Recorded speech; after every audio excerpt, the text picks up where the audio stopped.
अस्सलाम वालेकुम। आज इंशाल्लाह आपसे कुछ चंद एक इस्लामी सवाल पूछेंगे और उनका आपने जवाब देना है।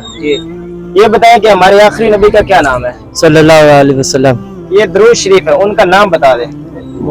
हजरत मोहम्मद यूसुफ। हजरत मोहम्मद यूसुफ। हजरत मोहम्मद सल्लल्लाहु अलैहि वसल्लम। जबरदस्त। अच्छा, आप ये बताएं कि नबी करीम सल्लल्लाहु अलैहि वसल्लम पर कौन सी किताब नाजिल हुई? कुरान मजीद। आप ये बताएं कि नबी अकरम सल्लल्लाहु अलैहि वसल्लम ने कितने साल उम्र पाई?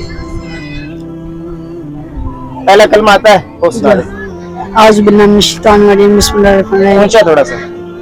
पहला कलमा ते मैंने पाक ला इलाहा इल्लल्लाहु मुहम्मदुर रसूल। अच्छा, आप ये बताएं कि कुर्बानी वो किस नबी की सुन्नत को जिंदा करने के लिए हम करते हैं? हजरत उमर। नहीं, हजरत इब्राहिम अलैहिस्सलाम। अच्छा, आप ये बताएं कि गुस्ल उसके कितने फराइज हैं? 4। कौन कौन से? गुस्ल के 4 फराइज। जी जी बता दें। हाथ धोने, जी कुली करना, जी, नाक में पानी डालना, मसा कर। मसा कर। हाँ, गुस्ल के 3 फराइज हैं। हाँ, सबसे पहले हमने क्या कि गरारा करना है, उसके बाद नाक के नरम हड्डी तक पानी पहुंचाना, फिर पूरे जिस्म पर पानी करना। अच्छा, आप ये बताएं कि हज़रत इसराफील अलैहिस्सलाम अल्लाह के फरिश्ते हैं, उनका क्या काम है? रूह कब्ज़ करना। क्या काम है उनका? आपने बताया क्या? हज़रत इसराफील अलैहिस्सलाम नहीं पता। जब क़यामत आएगी तो वो फिर सूर फेंकेंगे, और जो रूह कब्ज़ है वो हज़रत इज़राइल अलैहिस्सलाम। अच्छा, पाकिस्तान का क्या मतलब है?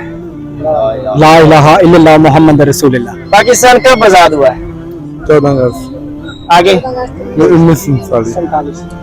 पाकिस्तान का पहले प्राइम मिनिस्टर का क्या नाम है? वजीर आजम। परवेज मुशर्रफ। सॉरी, कायदे आजम। क्या कायदे आजम। कायदे आजम तो पहले गवर्नर जनरल थे ना, तो पहले प्राइम मिनिस्टर का क्या नाम है? लियाकत अली खान। अच्छा, आप ये बताएं कि जब इंसान मर जाएगा उसके बाद कब्र में जाएगा, कब्र में सबसे पहले हर इंसान से 3 सवाल पूछेंगे फरिश्ते, वो कौन कौन से सवाल है? मन रब्बों का, तुम्हारा रब कौन है? जी बिल्कुल। मन दीनों का, तेरा दीन क्या है? जी। और भी कुछ चंद सवाल है। चंद सवाल। और तुम्हारा नबी कौन है? कौन नबी? आपका कौन?